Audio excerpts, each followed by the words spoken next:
masyarakat banyak yang menilai. Ya, ada baiknya, tapi kan lucu gitu loh. Sementara kalau sempat kita melawan kotak kosong, tentunya yang namanya kotak kosong itu kan bisa jadi ada yang milih. Kalau yang milih itu sudah mencapai 10% aja, itu kan udah nampak. Pengamat politik Kepulauan Riau, Endri Sanopaka, sangat menyayangkan jika akan terjadi bakal pasangan calon kepala daerah melawan kotak kosong dalam pemilihan Bupati dan Wakil Bupati Bintan 2020.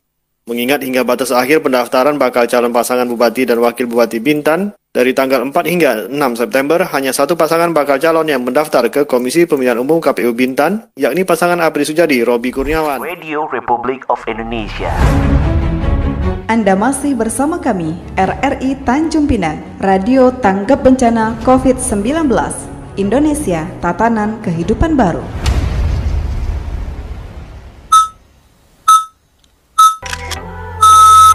Pukul 6 waktu Indonesia Barat. Dari Tanjung Pinang, Provinsi Kepulauan Riau, Radio Republik Indonesia Tanjung Pinang dengan Warta Berita Daerah.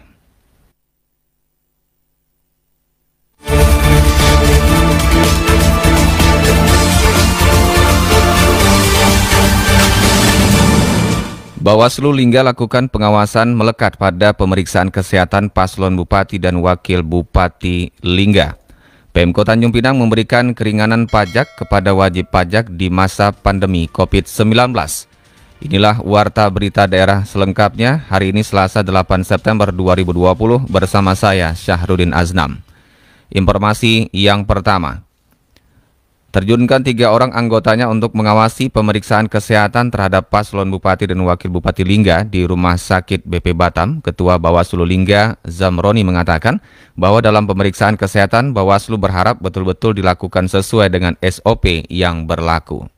Ketua Badan Pengawas Pemilu Bawaslu Kabupaten Lingga, Zamroni, mengatakan bahwa pihaknya pada tanggal 8 dan 9 September 2020 akan melanjutkan pengawasan melekat terhadap pasangan calon Bupati dan Wakil Bupati Lingga saat melakukan pemeriksaan kesehatan di Rumah Sakit BP Batam. Hal ini dilakukan agar tidak terjadi sesuatu, artinya dalam pemeriksaan kesehatan, Bawaslu berharap betul-betul dilakukan sesuai dengan SOP yang berlaku, baik di BNN dan rumah sakit yang ditunjuk untuk melakukan pemeriksaan tersebut. 2400 kita sudah melakukan pengawasan pendaftaran terakhir calon udah diterima. Nah, cuman sekarang kita proses verifikasi data calon nih, keabsahannya dan lain-lainnya nanti. Besok kita mengawasi tes kesehatan para calon di Batam. Kita pengawasan melekat juga. 3 orang, 1 komisioner, 2 staf. Sementara itu, terkait netralitas aparatur sipil negara pada Pilkada Lingga tahun 2020 ini, Zamroni kembali menegaskan bahwa setiap pegawai negeri sipil harus bersikap netral. Dalam hal ini, tidak boleh memberikan dukungan dalam bentuk apapun. Masalah netralitas PNS ini menjadi perhatian serius. Zamroni menjelaskan aparatur sipil negara supaya tetap netral dalam ajang Pilkada 2020 meski mempunyai hak pilih. Sebagai bentuk antisipasi pencegahan Bawaslu, nanti kita akan surati tim sukses atau tim pemenangan untuk melakukan sosialisasi atau kampanye secara santun agar tidak merubah kondusivitas di Kabupaten Lingga. Terkait dengan ASN, Bawaslu Lingga kan ada pengalaman untuk pileg pilpres kemarin. Ada 2 ASN yang sudah dikenai sanksi. Ya, kami menghimbau dan berharap untuk ASN Kabupaten Lingga khususnya dalam pilkada ini bersikap netral gitu. Zamroni juga menambahkan, bagi ASN yang tidak netral dalam Pilkada 2020, ASN akan dikenakan sanksi mulai dari Undang-Undang Nomor 30 Tahun 2014 tentang administrasi pemerintahan. Lalu ada sanksi disiplin seperti yang tertuang dalam Peraturan Pemerintah atau PP Nomor 53 Tahun 2010 tentang disiplin pegawai negeri sipil. Dirinya juga mengajak seluruh masyarakat Kabupaten Lingga mewujudkan pemilu yang damai, aman dan kondusif, serta pemilu yang berkualitas dan berintegritas. Reporter Rizpan Badrian, RRI Tanjung Pinang. Pemeriksaan kesehatan tahap kedua bagi bakal calon gubernur dan wakil gubernur Kepulauan Riau dilanjutkan hari ini dengan psikologi dan wawancara. Laporan selengkapnya bersama Erita Fitrah Insani. Tahapan pelaksanaan Pilkada serentak Gubernur dan Wakil Gubernur Kepulauan Riau untuk tahapan pemeriksaan kesehatan berlanjut kembali hari ini setelah kemarin dilakukan pemeriksaan jasmani di Rumah Sakit Badan Pengusahaan Batam. Saat diumumkan RRI Senin sore kemarin, Komisioner KPU Kepri Widiono Agung mengatakan sesuai dengan tahapan pemeriksaan dilakukan sejak Senin kemarin 7 hingga 8 September 2020. Untuk pemeriksaan ini langsung diikuti oleh 3 pasang bakal calon Gubernur dan Wakil Gubernur Kepulauan Riau, Ansar Ahmad dan Marlin, Isdianto dan Suryani, serta Suruh Respetiono dan Iman Setiawan. Untuk jadwalnya hari ini itu adalah untuk pengecekan jasmani dulu, MMPI. MMPI itu berkaitan dengan psikiater atau apa? MMPI lah, jadi apa itu? Psikiater itu jiwa. Nah, besoknya psikologi sama psikologinya atau psikotesnya gitu. Masih berproses terkait dengan pengecekan atau secara pengecekan untuk masalah fisiknya atau namanya kan jasmani dan rohani jasmaninya. Jadi mulai dari jam 7.30 tadi kira-kira selesainya nanti tes kesehatan MMPI dan wawancara diperkirakan jam-jam 5-an. Lebih lanjut dikatakannya bahwa untuk hasil pemeriksaan kesehatan akan diumumkan pada 11 hingga 12 September 2020. Setelah itu, KPU akan menetapkan pasangan calon Gubernur dan Wakil Gubernur Kepulauan Riau pada 23 September, dilanjutkan dengan penetapan nomor urut pasangan pada 24 September 2020. Reporter RRI Erika Fitra Insani melaporkan. Warta berita daerah ini disiarkan oleh Radio Republik Indonesia Tanjung Pinang.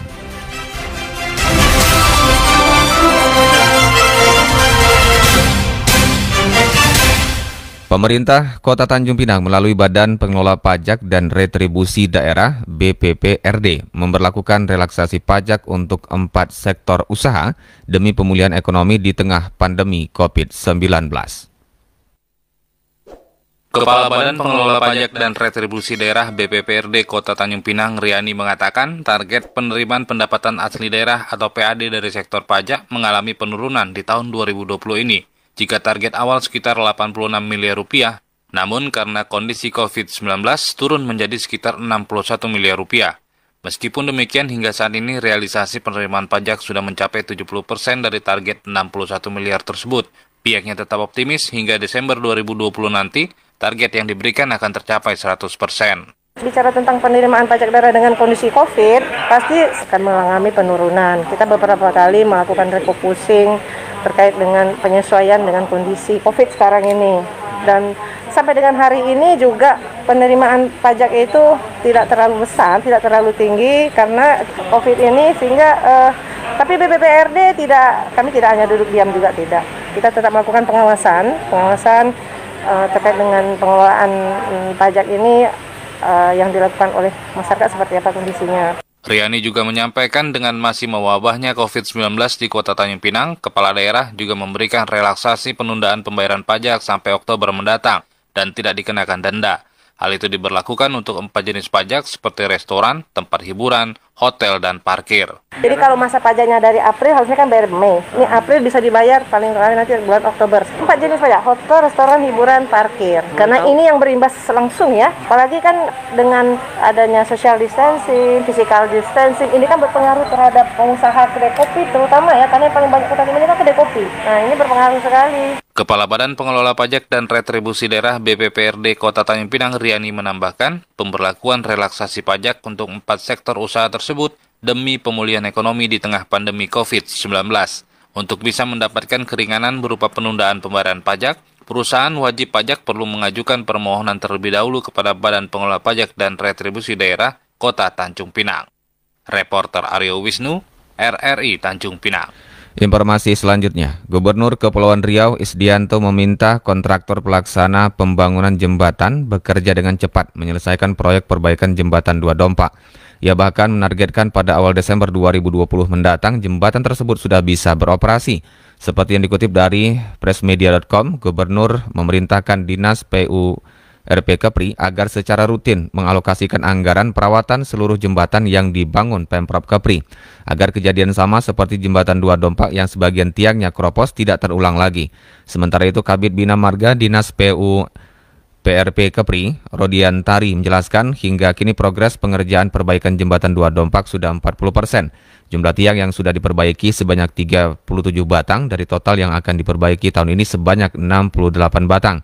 Yang menargetkan dalam 2 waktu minggu ini sudah akan menyelesaikan perbaikan seluruh tiang. Sehingga pekerjaan dilanjutkan dengan memperkokoh tiang dan melapisinya dengan anoda fungsinya agar tiang jembatan aman dari korosi air laut. Informasi yang terakhir, calon tunggal melawan kota kosong dalam pemilihan kepala daerah dikhawatirkan dapat mengurangi tingkat partisipasi masyarakat dalam menyalurkan hak suaranya. Kan masyarakat banyak yang menilai, ada baiknya, tapi kan lucu gitu loh. Sementara kalau sempat kita melawan kotak kosong, tentunya yang namanya kotak kosong itu kan bisa jadi ada yang milih.